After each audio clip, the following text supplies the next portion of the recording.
جب میں کیمیائی شہادت کے صفحات پلٹتی ہوں تو یوں محسوس ہوتا ہے جیسے دل کے اندر ایک نرم سی روشنی اتر رہی ہو۔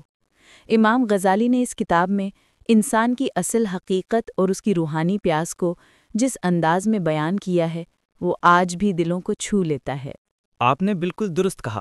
کیمیائی شہادت صرف ایک کتاب نہیں بلکہ ایک آئینہ ہے جس میں انسان اپنے اصل کو دیکھ سکتا ہے۔ امام غزالی نے اس میں سب سے پہلے خود شناسی پر زور دیا ہے۔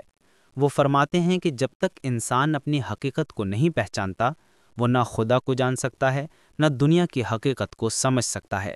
اور یہی خود شناسی تو اصل میں روحانی سفر کی پہلی سیڑھی ہے۔ امام غزالی لکھتے ہیں کہ جس نے اپنے نفس کو پہچانا اس نے اپنے رب کو پہچانا۔ یہ جملہ کتنا گہرا ہے۔ آج کے نوجوان اکثر اپنی شناخت کے بحران میں مبتلا ہیں۔ اگر وہ اس تعلیم کو سمجھ لیں تو شاید ان کے بہت سے سوال خود بخود حل ہو جائیں۔ بالکل، اور اسی لیے امام غزالی نے علم کی اہمیت پر بھی بہت زور دیا۔ وہ کہتے ہیں کہ علم دل کی زندگی ہے، نور ہے، اور اس سے دل کی تاریکیاں دور ہوتی ہیں۔ لیکن یہاں علم سے مراد صرف معلومات نہیں بلکہ وہ علم جو انسان کو عمل کی طرف لے جائے، جو اس کے اخلاق اور کردار کو سنوار دے۔ مجھے یاد ہے کیمیائی شہادت کے اردو ترجمے میں مولانا محمد سعید احمد نقشبندی نے بڑی خوبصورتی سے اس بات کو بیان کیا کہ علم اور عمل کا رشتہ جسم اور روح جیسا ہے۔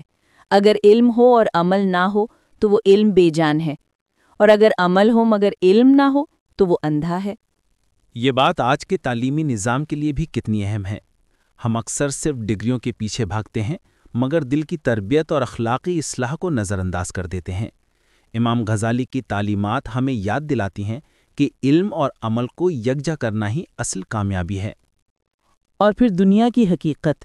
امام غزالی نے دنیا کو ایک سراب قرار دیا ہے۔ وہ فرماتے ہیں کہ دنیا کی محبت انسان کو اصل مقصد سے دور کر دیتی ہے۔ ان کے نزدیک دنیا کی حقیقت یہ ہے کہ یہ ایک عارضی قیام گاہ ہے، اصل منظر آخرت ہے۔ یہاں ایک دلچسپ بات ہے۔ امام غزالی نے دنیا سے کنارہ کشی کی تلقین نہیں کی بلکہ اعتدال کی راہ دکھائی۔ وہ کہتے ہیں کہ دنیا میں رہو مگر دل کو اس کا اسیر نہ بناؤ۔ یہ پیغام آج کے معاشرتی مسائل کے حل کے لیے بھی کتنا موزوں ہے، جہاں لوگ مادیت پرستی میں الجھ کر اپنی روح کو بھول جاتے ہیں۔ اور آخرت کی تیاری۔ کیمیائی شہادت میں امام غزالی بار بار یاد دلاتے ہیں کہ اصل کامیابی آخرت کی کامیابی ہے۔ وہ فرماتے ہیں کہ انسان کو چاہیے کہ وہ اپنی زندگی کو اس طرح گزارے کہ کل جب وہ اپنے رب کے حضور پیش ہو تو اس کے پاس ندامت کے بجائے سکون ہو۔ اس سلسلے میں امام غزالی کی ایک اور کتاب احیاء علوم الدین بھی بہت اہم ہے۔ اس میں انہوں نے عبادات، عادات، مہلکات اور منجیات جیسے موضوعات پر بڑی تفصیل سے روشنی ڈالی ہے۔ کیمیائے شہادت اسی کتاب کا خلاصہ ہے مگر فارسی زبان میں اور عام فہم انداز میں۔ آپ نے احیاء علوم الدین کا ذکر کیا تو مجھے خیال آیا کہ امام غزالی کی تصانیف میں خاص تسلسل اور حکمت ہے۔ ان کی ہر کتاب انسان کو خود شناسی، خدا شناسی اور اخلاقی اصلاح کی طرف لے جاتی ہے، اور یہی تسلسل کیمیائی شہادت میں بھی نظر آتا ہے۔ اور آج جب ہم جدید نفسیات کی بات کرتے ہیں تو امام غزالی کی تعلیمات اور جدید سائنس میں کئی مقامات پر ہم آہنگی نظر آتی ہے۔ مثلاً غصے کے بارے میں وہ فرماتے ہیں کہ اس پر قابو پانا فرض ہے کیونکہ اکثر لوگ غصے کی وجہ سے اپنی زندگی برباد کر لیتے ہیں۔ جدید نفسیات بھی یہی کہتی ہے کہ غصہ انسان کی ذہنی اور جسمانی صحت کے لیے نقصان دہ ہے۔ یہ بات بھی قابل غور ہے کہ کیمیائی شہادت کے ترجمے کے دوران مترجمین کو کئی چیلنجز کا سامنا کرنا پڑا۔ امام غزالی کی نثر کی فصاحت اور صوفیانہ اصطلاحات کو اردو میں منتقل کرنا آسان نہیں تھا، مگر اس کے باوجود آج یہ کتاب اردو میں بھی دستیاب ہے اور ہزاروں لوگ اس سے فیض یاب ہو رہے ہیں۔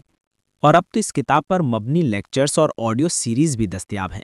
مثلاً IECRNA.org پر کیمیائی شہادت کی آڈیو سیریز سننے کو ملتی ہے جو سننے والوں کو اس کتاب کی گہرائیوں تک لے جاتی ہے۔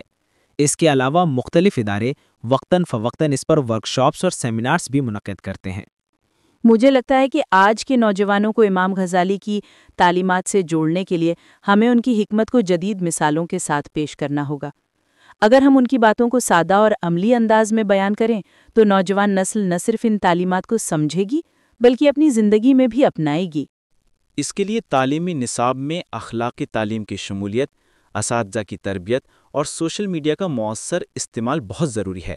اگر ہم امام غزالی کی تعلیمات کو جدید دور کے تناظر میں پیش کریں تو یہ آج کے معاشرتی مسائل کا حل بھی بن سکتی ہے۔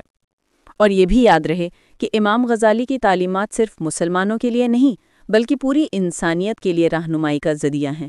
ان کی باتیں دلوں کو نرم کرتی ہیں، سوچ کو وسعت دیتی ہیں اور انسان کو اس کی اصل حقیقت سے روشناس کراتی ہیں۔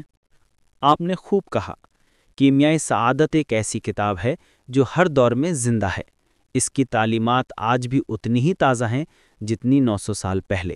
اگر ہم اس کتاب کو اپنی زندگی کا حصہ بنا لیں تو نہ صرف ہماری ذاتی زندگی سنور سکتی ہے بلکہ ہمارا معاشرہ بھی بہتر ہو سکتا ہے۔ تو آج کی اس گفتگو کا حاصل یہی ہے کہ کیمیائی شہادت صرف ایک کتاب نہیں بلکہ ایک راستہ ہے، ایک ایسا راستہ جو انسان کو خود شناسی، خدا شناسی، دنیا کی حقیقت اور آخرت کی تیاری کی طرف لے جاتا ہے۔ اگر ہم اس راستے پر چلیں تو حقیقی خوشی اور سکون ہمارا مقدر بن سکتا ہے۔ اور یہی امام غزالی کا پیغام ہے، علم حاصل کرو، اس پر عمل کرو، دل کو صاف رکھو اور اپنی اصل منزل کو نہ بھولو۔ یہی کیمیا ہے، یہی سعادت ہے۔ دعا ہے کہ اللہ ہمیں امام غزالی کی تعلیمات کو سمجھنے اور ان پر عمل کرنے کی توفیق عطا فرمائے۔ سامعین، آپ بھی اس کتاب کو ضرور پڑھیں، سنیں اور اپنی زندگی میں اس کی روشنی محسوس کریں۔ آمین۔ اور اگر آپ کو یہ گفتگو پسند آئی ہو تو اپنے دوستوں کے ساتھ شیئر کریں تاکہ یہ روشنی مزید دلوں تک پہنچے۔ اللہ حافظ۔ اللہ نگہبان۔